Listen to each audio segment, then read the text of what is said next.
Hey everyone, Don Saladino coming to you from Bev Francis Powerhouse Gym. I'm gonna be walking you guys through a bicep tricep workout today, but before we get started on that, I'm gonna walk you through a 3-movement mobility circuit. Now, I believe that the body should look a certain way, but it also needs to move a certain way as well. And I always spend a few minutes before every workout going through some movement prep. I think you guys are gonna enjoy this one, so follow me in, come on. All right, going into our 3-movement circuit to warm up. All right, the first thing we're gonna do is called the couch stretch. We're gonna go 5 breaths in each position. The next movement we're gonna do is gonna be a thoracic bridge. We're gonna do 3 reps each side, and then we're gonna finish with the arm bar, 10 rotations. Each turn counts as 1 rotation, each arm. We're gonna run through that all 3 rounds. Follow me.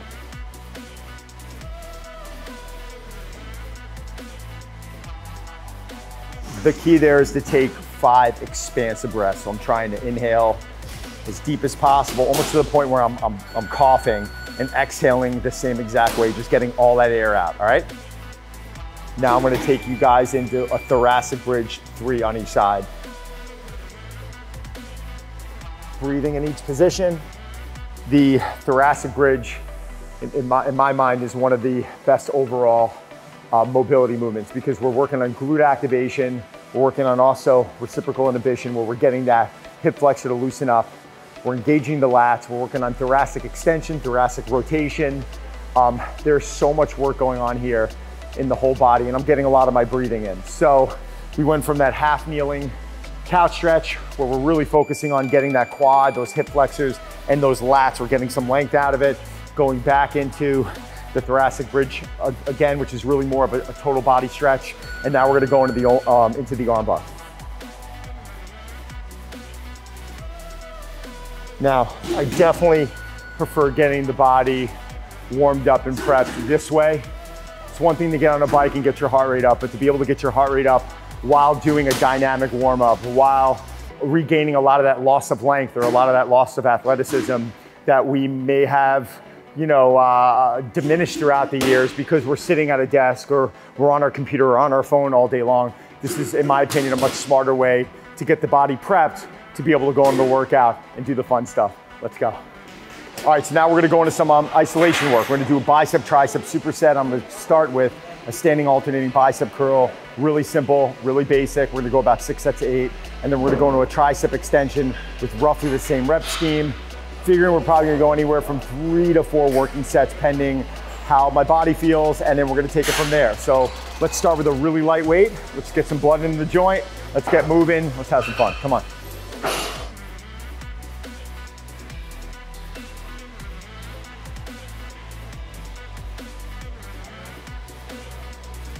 With a lot of this isolation work, my objective is obviously to try and develop a pump, all right? But I like to load the joint a little bit differently in a little bit different angles and planes. So I believe that if we just train a specific position all the time, using this for an example, if we then switch that position or switch that angle, we're loading the joint differently, which is gonna make the movement a lot more difficult. So yeah, throughout the workouts, I'm trying to train the bicep and the tricep, but I'm trying to change the angle or the position a little bit differently, so my body doesn't adapt to one specific, direction or plane. Call it what you want. With arms specifically, it's probably my muscle group to have a little more fun with a little bit more variability. With all the work that I'm always doing, I love focusing on my bench, my squat, my deadlift. I always like to keep those numbers pretty strong. This is a way for me to just to kind of relax a little bit, get some good isolation work in there, get a good arm pump, but I still want my arms strong. I think people neglect the importance of the tricep throughout all of our pressing and the bicep through all of our pulling, like our pull up or a lat pull down, a row, etc. So we still need to train those muscles to get stronger, but we also want to get some of that pump work in there for a hypertrophic response, okay?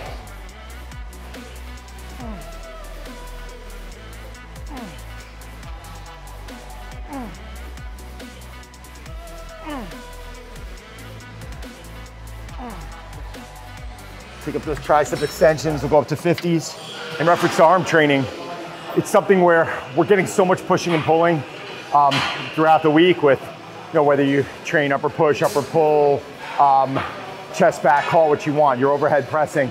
So your biceps and triceps are secondary movers to all these larger muscle groups. So with arms, when I'm coming in bicep, triceps, it's really just once a week. I feel like there's only so much you can do before the body after a certain period of time is like, whoa, whoa, whoa, whoa, whoa, there's a cost of doing business. How are your joints gonna handle it? How's your recovery gonna handle it? Is there such thing as overtraining or is there under-resting? So I know with the smaller muscle groups like this, once a week for me tops, and then I move on. All right, so we're gonna hit one more set here, one more round. We're gonna keep the, we're actually gonna go to 50s on the bicep curl, and I think we're gonna go 55s on the tricep extension, just try and hit one really crisp set. I like keeping the reps a little bit lower on the first movement the majority of the time, taking a little more of that power building approach in the sense of I believe that we develop some muscle density when we keep our reps a little bit lower and focus on developing strength. I feel like this is really important. And after this, we can get a lot of our pump work. I'm gonna go to a movement right now that I normally feel really weak on. It's a one arm hammer preacher. And we're gonna combine that with a dumbbell overhead, okay?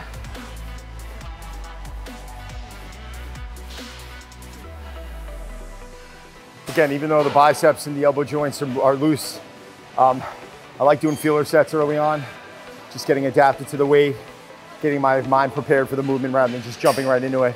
It also gives me an opportunity to see how strong I am that day. Some days you're gonna come in and you may have it, you may not have it. So I think it's one of those things where, yeah, our energy levels are gonna adjust from day to day. Our nervous system is gonna adapt from day to day, and you might come in and not be doing the same weight you did last week. So I think by always throwing in a feeler set, it's a good thing.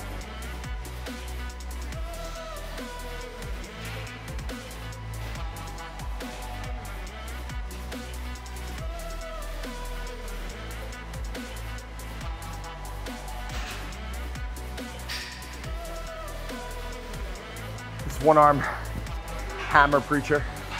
It's a movement, I gotta be honest, my entire career, I probably did the least of, and it just feels weak. Like the forearm in that position feels weak. The bicep feels a little weak in that position. That's a reason why I've been incorporating it in a lot lately, and I've actually been feeling it get progressively stronger week by week.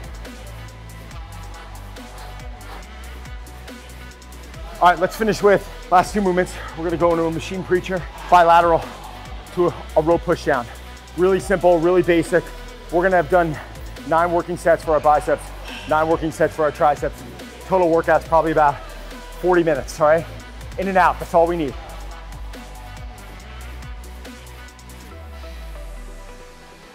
It's funny sometimes because people, when they're training, they'll see a number set or number of reps on paper. Programs, though, I do believe they're important, obviously. I also understand that day in and day out, we have to deviate a little bit off that program.